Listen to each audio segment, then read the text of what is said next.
जरा ध्यान से सुनना। आप लोगों के भरोसे जिनको कमल लेकर भेजा है, ऐसे हमारे 4 प्रत्याशी रानीबंध से श्री खुदीराम टुडू जी आगे आइए। खुदीराम जी, ताली बजाइए खुदीराम जी के लिए। बड़वान से पारसी मुर्मू जी आए हैं। गौरी और सुधांशु हांसदा जी आए रायपुर एसटी सीट से। सुधांशु और कौन आया है? क्या?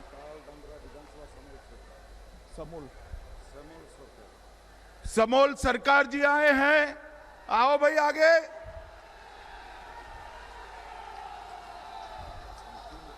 मैं आप लोगों से अपील करने आया हूं, ये तीनों हमारे प्रत्याशी है। 2 मई के बाद ये तीनों विधायक बनकर बंगाल की सरकार बनाने में अपना वोट देने वाले हैं। मित्रों, सबसे पहले मैं क्षमा प्रार्थी हूं, मैं थोड़ा लेट हो गया हूं। आज मेरे हेलीकॉप्टर में खराबी आ गई, मगर मैं ऐसा नहीं कहूंगा कि ये षड्यंत्र है। मैं ऐसा नहीं कहूंगा। ये हेलीकॉप्टर बिगड़ जाता है भाई, बिगड़ गया, मैं लेट हो गया। इसलिए पार्टी की ओर से और मेरी ओर से आपकी क्षमा प्रार्थना करता हूं। मित्रों, आज हम यहां एकत्रित हुए हैं। आने वाले दिनों में यहां पर चुनाव होने जा रहा है। आपका एक वोट ये तय करने वाला है ये महान पश्चिम बंगाल के अंदर 5 साल तक किस पार्टी की सरकार चलेगी, ये आप तय करने वाले हैं।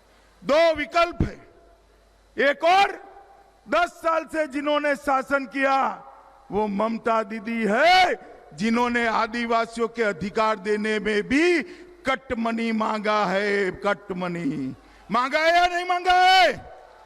बोलिए, मांगा है नहीं मांगा है? वन पत्र अधिकार देने में कटमनी देना पड़ता है ना भाई? पड़ता है नहीं पड़ता है? और दूसरी ओर मोदी जी के नेतृत्व में भारतीय जनता पार्टी है। मित्रों, बंगाल की जनता ने बड़े चाव से कम्युनिस्टों को हटाकर तृणमूल कांग्रेस को लाया था। उनको लगता था कि ममता दीदी आएगी और मां, माटी और मानुष की सरकार देगी। उनको लगता था हमारी परेशानियों का अंत आ जाएगा। उनको लगता था कि राजनीतिक हिंसा बंद हो जाएगी, मगर यहां तृणमूल शासन में उल्टा हो गया। भ्रष्टाचार आ गया। कम्युनिस्ट को भी ये अच्छा कहलाने लगे। गरीब आदिवासी को सर्टिफिकेट लेने के लिए भी 100 रुपया देना पड़ता है। देना पड़ता है नहीं देना पड़ता है भाई? बताओ, जोर से बोलो। देना पड़ता है नहीं देना पड़ता है? मैं आपको बताने आया हूं, भारतीय जनता पार्टी की सरकार बना दीजिए। कोई आदिवासी माता को, बहन को, कोई आदिवासी भाई को अपना सर्टिफिकेट लेने के लिए 100 रुपया नहीं देना पड़ेगा। आपके घर पर अधिकारी सर्टिफिकेट देंगे। कुछ भी करना हो, भ्रष्टाचार के बगैर होता नहीं। सिंडिकेट बनाई है, कट मनी लिया जाता है। अरे ये तो छोड़िए, अम्फान के अंदर जो मदद मोदी जी ने भेजी थी उसको भी तृणमूल कांग्रेस के गुंडे खा गए। और स्थिति यहां तक हुई कि हाई कोर्ट ने ऑर्डर करना पड़ा कि अम्फान के अंदर जो भ्रष्टाचार हुआ है केग उसकी जांच करे, और केग जांच कर रही है। मित्रों, गरीबों के लिए जो चावल मोदी जी भेजते हैं, चावल गरीब के पेट में जाना चाहिए या तृणमूल कांग्रेस के कार्यकर्ताओं के हाथ में जाए? बताइए कहां जाना है? आदिवासी माताओं के घर में चावल पहुंचाना होता है। वो चावल बाजार में बिकता है। टोल मनी हर जगह, चाहे कोयला हो टोल मनी, चाहे बंदर हो, पोर्ट हो टोल मनी, आदिवासियों की वन उपज खरीदनी हो टोल मनी। ये टोल मनी का जो शासन है उसको बंगाल की जनता को बदलना पड़ेगा। और मित्रों, मैं बड़े दर्द के साथ आज आपको एक बात कहना चाहता हूं। बंगाल के अंदर हम आशा करते थे कि कम्युनिस्ट शासन जाने के साथ ही बंगाल से राजनीतिक हिंसा समाप्त हो जाएगी, मगर ये तो कम्युनिस्टों को भी अच्छा कहलाने वाला शासन निकला। राजनीतिक हिंसा बढ़ गई है। 120 से ज्यादा, 130 से ज्यादा, माफ करना 130 से ज्यादा भारतीय जनता पार्टी के कार्यकर्ता मार दिए हैं। यहां पर भी हमारे 2 कार्यकर्ताओं को मार दिया है। मित्रों, अभी अभी मैं देख रहा हूं ममता जी के पैर में चोट आई। देखा है ना आपने, चोट आई है। अब ये तय नहीं हो रहा कि चोट कैसे आई, जांच चल रही है। तृणमूल और कांग्रेस वाले कहते हैं कि बड़ा षड्यंत्र हो गया और चोट करा दी। चुनाव आयोग कहता है हमला नहीं हुआ है, हादसा हुआ है। भगवान जाने सच कौन है। मगर दीदी, आपके पैर में चोट आई, आप इतनी आहत हो गई हो, बहुत दुखी हो गई हो, व्हील चेयर में घूमती है। मगर मैं उनको पूछना चाहता हूं, मेरे 130 कार्यकर्ता जिनकी जान आपकी राजनीतिक हिंसा ने ली है, उनकी माताओं का दर्द आप जानती है? आपको इनके आपके पैर की चोट के लिए तो दर्द होता है। 130 कार्यकर्ता मारे गए हैं, इनकी माताओं का दर्द आप नहीं जानती है। बंगाल की जनता इस बार 130 राजनीतिक हत्याओं का आपको बैलेट के मशीन के अंदर आपको उसका जवाब मिलने वाला है। दीदी, जो मारे गए वो किसी के बेटे नहीं थे क्या? किसी के भाई नहीं थे? किसी के पति नहीं थे? किसी के बाप नहीं थे? और मरते वक्त उनको दर्द नहीं हुआ होता? मैं तो ईश्वर से प्रार्थना करता हूं आप जल्दी अच्छी हो जाएं, मगर अच्छा होता कि 130 लोगों के लिए भी आपके दिल में थोड़ा दर्द होता। मित्रों, बंगाल की रेवेन्यू, कोयला चोरी हो रही है, गौ माता की तस्करी हो रही, घुसपैठ हो रही है। आप मुझे बताओ, बंगाल में घुसपैठ रोकनी चाहिए या नहीं रोकनी चाहिए? जोर से बोलो, रोकनी चाहिए या नहीं रोकनी चाहिए? क्या आप मानते हैं, क्या आप मानते हैं कि तृणमूल कांग्रेस की सरकार घुसपैठ रोक पाएगी? मानते हैं क्या? जोर से बोलिए, मानते हैं क्या? तो मित्रों, जो सरकार घुसपैठ न रोक पाए वो सरकार का कोई काम नहीं है। मित्रों, एक जमाने में बंगाल 25% से ज्यादा जीडीपी कंट्रीब्यूट करता था, आज वो एकदम नीचे आ गया है। ये बंगाल को मोदी जी ने वादा किया है ब्रिगेड मैदान पर कि हम बंगाल को सोनार बांग्ला बनाएंगे, हमारे आदिवासी भाइयों बहनों को अन्य राज्यों की तरह विकसित घरों में रहने का मौका देंगे। मित्रों, ये भूमि जो है, आज जिस महान भूमि पर मैं आया हूं, वो भूमि बिरसा मुंडा की भूमि, स्वतंत्र सेनानी चुनाराम और गोविंद महतो की भूमि, संथाली कवि शारदा प्रसाद किस्कू की भूमि है, और अतुल चंद्र घोष हमारे स्वतंत्र सेनानी की भूमि है। महान संथाली लेखक पंडित रघुनाथ मुर्मू की भूमि है। और इस भूमि पर आज हमने तय करना है कि जो सरकार तुष्टीकरण करती है वो सरकार नहीं चाहिए। मित्रों, बंगाल के अंदर ममता जी के शासन में दुर्गा पूजा करनी है, मूर्ति का विसर्जन करना है तो कोर्ट में जाना पड़ता है। माताओं बताओ, ये ठीक है क्या? बहनें बताइए, ठीक है क्या? ये स्थिति को बदलना पड़ेगा और वो बदलने का काम आप ही कर सकते हो। मित्रों, आदिवासियों के वन भूमि पर अधिकार जो है वो मोदी जी देना चाहते हैं। टीएमसी के गुंडे इसके लिए भ्रष्टाचार कर रहे हैं। मित्रों, संथालों ने भूमि और वन अधिकारों के कार्यान्वयन की लंबे समय से मांग की है, मगर उसको फॉरेस्ट राइट एक्ट को नजरअंदाज किया जा रहा है। मैं आपको वादा करता हूं, आप कमल निशान की सरकार बना दीजिए, मोदी जी के नेतृत्व में सरकार बना दीजिए। फॉरेस्ट राइट एक्ट का कानून सरकारी अफसर आपके घर पर आकर इसका फायदा आपको पहुंचाएंगे। आपके घर पर आकर, किसी को पैसा नहीं देने पड़ेगा। मित्रों, यहां पर जंगल उत्पाद के लिए कोई व्यवस्था नहीं। मोदी जी ने 49 से ज्यादा जंगल उत्पादों को निश्चित दाम से, एमएसपी के माध्यम से खरीदने की व्यवस्था करी है, मगर ये बंगाल सरकार जंगल उत्पादों को खरीदती नहीं है। हम हमारे घोषणा पत्र में लेकर आने वाले हैं कि भारतीय जनता पार्टी की जो सरकार बनेगी वो 49 जंगल उत्पादों को आदिवासी माताओं के पास से, आदिवासी भाइयों के पास से एमएसपी पर खरीदने की व्यवस्था करेगी, जो आपके घर में संपत्ति और धन पहुंचाएगा।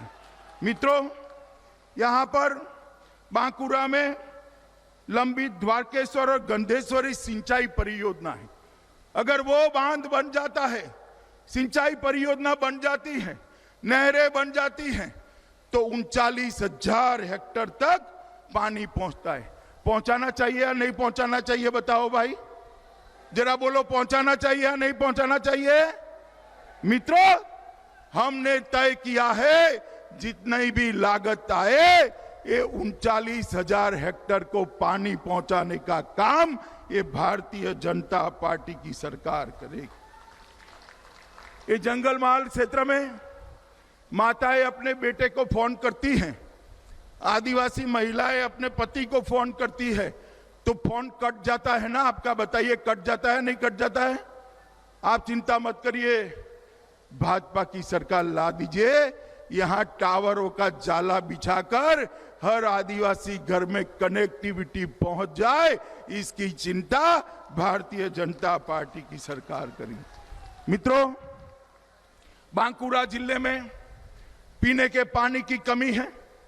हमने तय किया है कि सरकार बनने के बाद पीने के पानी की सबसे पहली योजना बांकुरा और झारग्राम के जंगल महाल के आदिवासी क्षेत्र के लिए की जाएगी, और हर घर के अंदर नल से शुद्ध पीने का पानी ये भारतीय जनता पार्टी की सरकार पहुंचाएगी।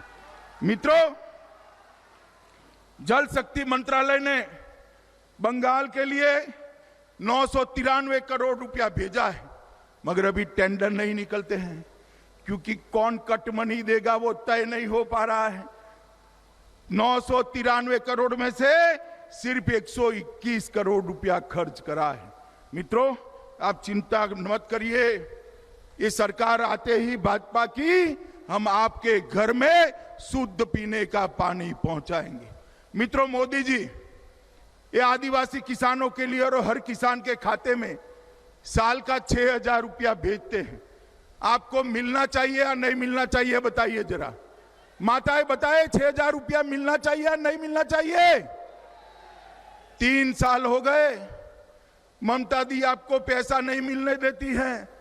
मैं आपको बताता हूं, भारतीय जनता पार्टी की सरकार बनने के बाद ये 3 साल से जो पैसा नहीं मिला है, 16,000 रुपया, और नए 2,000 जो देना है वो 18,000 रुपया हर आदिवासी के अकाउंट में दिल्ली से मोदी जी सीधा ट्रांसफर कर देंगे। मुझे मालूम नहीं है उनके पेट में क्या दुखता है। यहां इतने सारे आदिवासी भाई बैठे हैं, भाई 5 लाख तक की स्वास्थ्य योजना बनाई है, 5 लाख तक की। घर में कोई भी बीमार पड़ जाए, मोदी जी इसका इलाज कराते हैं। आप लोगों को ये योजना मिलनी चाहिए या नहीं मिलनी चाहिए, बताओ जरा, जोर से बोलो, मिलनी चाहिए या नहीं मिलनी चाहिए? ममता जी नहीं पहुंचने देती। हमने तय किया है कि भाजपा सरकार की पहली कैबिनेट में प्रधानमंत्री आयुष्मान भारत योजना को लागू कर बंगाल के हर गरीब को 5 लाख तक का स्वास्थ्य का सीधा फायदा पहुंचाने का काम ये भारतीय जनता पार्टी की सरकार। मित्रों, हमने 115 से ज्यादा योजनाएं बनाई है, मगर ये ममता दीदी पहुंचती नहीं है। और हमने बांकुड़ा के अंदर दक्षिण पूर्वी रेलवे में 41 किलोमीटर लंबे बांकुड़ा सोनामुखी और 27 किलोमीटर सोनामुखी से मसाग्राम तक का इलेक्ट्रिसिटी करने का काम कर दिया है। बांकुड़ा मसाग्राम की रेलवे लाइन, उसका भी विद्युतीकरण कर दिया है। मित्रों, ये अटल जी जब थे हमारे, तब उन्होंने ही अलग आदिवासी कल्याण मंत्रालय बनाया, और मोदी जी के आने के बाद मोदी जी ने सबसे बड़ा काम किया, डिस्ट्रिक्ट मिनरल फंड की रचना की। मगर यहां डिस्ट्रिक्ट मिनरल फंड जो है वो कट मनी की भेंट चढ़ जाता है। डिस्ट्रिक्ट मिनरल फंड, यहां से जो खनिज निकलता है उसमें से एक हिस्सा मेरे आदिवासी भाइयों के विकास के लिए खर्च करना है। देश भर में 35,000 करोड़ से ज्यादा रुपया खर्च करा गया। मैं पूछना चाहता हूं ममता दीदी को, क्या दोष है मेरे बंगाल के आदिवासियों का? ये पैसा क्यों नहीं पहुंचता है? मित्रों, नरेंद्र मोदी जी ने तय किया है कि हर ब्लॉक के अंदर एकलव्य आदिवासी स्कूल बनाया जाएगा। वो योजना भी यहां नहीं पहुंच रही है। मैंने तय किया है, भारतीय जनता पार्टी ने तय किया है कि हर तहसील में आदिवासी बच्चों की पढ़ाई की लिखाई के लिए एकलव्य मॉडल स्कूल बनाने का काम ये भारतीय जनता पार्टी की सरकार करेगी। मित्रों, इतने सारे आदिवासियों ने, भगवान बिरसा मुंडा से लेकर ढेर सारे लोगों ने देश के लिए अपनी जान दे दी। उनका एक संग्रहालय बनाना चाहिए या नहीं बनाना चाहिए? अभी जरा बोलो, बनाना चाहिए या नहीं बनाना चाहिए? भारतीय जनता पार्टी ने तय किया है कि सरकार बनते ही झारग्राम में एक बड़ा संग्रहालय हम बनाएंगे और इसको आदिवासी स्मृति संग्रहालय नाम रखा जाएगा। मित्रों, वन धन प्रशिक्षण, आदिवासी युवाओं के स्किल के लिए भी हम हमारे मैनिफेस्टो में एक बहुत बड़ी योजना लेकर आने वाले हैं। मित्रों, आज मैं यहां आया हूं, सरकारी कर्मचारी अधिकारियों का अधिकार है 7वां वेतन आयोग, मगर ये बंगाल सरकार 7वां वेतन आयोग नहीं देती है। हमने तय किया है कि सभी सरकारी अधिकारियों को 7वां वेतनमान देने का काम ये भारतीय जनता पार्टी की सरकार। शिक्षकों की तनख्वाह भी बहुत कम है। हमने तय किया है कि सरकार बनने के साथ ही एक कमीशन बनाकर तुरंत ही शिक्षकों की तनख्वाह तय करने का काम भारतीय जनता पार्टी की सरकार करेगी। मित्रों, मैंने जैसे पहले बताया, द्वारकेश गंधेश्वरी सिंचाई परियोजना के लिए हम 3,000 करोड़ की योजना लाएंगे, जिससे 39,000 हेक्टर भूमि सिंचित होगी। रानीबंद में जीर्णोद्धार के लिए, मंदिरों के जीर्णोद्धार के लिए 250 करोड़ रुपया सभी आदिवासी धर्मस्थानों के विस्तार के लिए हम देने वाले हैं। रेलवे विकास में बांकुड़ा मौसाग्राम मुकुटपणी रेलवे लाइन, उसको हम पूरा करेंगे। विष्णुपुर तास्केश्वर रेलवे लाइन को भी आगे ले जाएंगे। मित्रों, मोदी जी ने 60 करोड़ गरीबों के लिए, दलितों के लिए, आदिवासियों के लिए, ओबीसी के लिए ढेर सारी योजनाएं लाए। हर घर में शौचालय पहुंचाया, हर एक को घर देने वाले, हर एक को पीने का पानी पहुंचाने वाले, हर एक के घर में बिजली पहुंचाई है। परंतु ममता दीदी का शासन इसको आगे नहीं बढ़ाता है। माताओं, भाइयों, बहनों, मैं इतना ही कहने आया हूं कि तृणमूल कांग्रेस की इस सरकार ने बंगाल का बहुत बड़ा पतन करने का काम किया है। अब समय आ गया है सोनार बांग्ला बनाने का। अब समय आ गया है मेरे आदिवासी बच्चों को नौकरियां मिले, रोजगारी मिले, अपने जिले में, अपने घर में रहकर वो अपनी रोजगारी प्राप्त कर सके। और वो करना है तो यहाँ पर कमल निशान की भारतीय जनता पार्टी की सरकार बनानी पड़ेगी। मुझे आप सब लोग बताइए, आप सभी लोग ये जंगल महाल के क्षेत्र में कमल खिलाएंगे क्या? जरा जोर से बोलिएगा, मुझे सुनाई नहीं पड़ता है। कमल खिलाएंगे? माताएं भी बोले खिलाएंगे। भाजपा को वोट देंगे, कमल के निशान पर बटन दबाएंगे, मोदी जी को हाथ मजबूत करेंगे, बंगाल में भाजपा सरकार बनाएंगे। हमारे तीनों प्रत्याशी आगे आए भाई, तीनों प्रत्याशी आगे आओ। ये तीनों प्रत्याशियों को विधायक बनाकर बंगाल के विधानसभा में भेजेंगे। अरे जोर से बोलो, क्या बात कर रहे हो यार? भेजेंगे क्या? पक्का भेजेंगे? तो मेरे साथ दोनों हाथ उठाओ, उठाओ दोनों हाथ, परिवर्तन के संकल्प की मुट्ठी भींचे और प्रचंड आवाज से बोलिए, भारत माता की, भारत माता की, भारत माता की, वंदे वंदे वंदे। आओ भाई। गृह मंत्री अमित शाह को अभी आप सुन रहे हैं। बंगाल में मिशन 200 प्लस की हुंकार भरते हुए और अमित शाह ने बहुत कुछ बड़ी बातें कही। साफ तौर पर कहा कि बंगाल में कट मनी कल्चर खत्म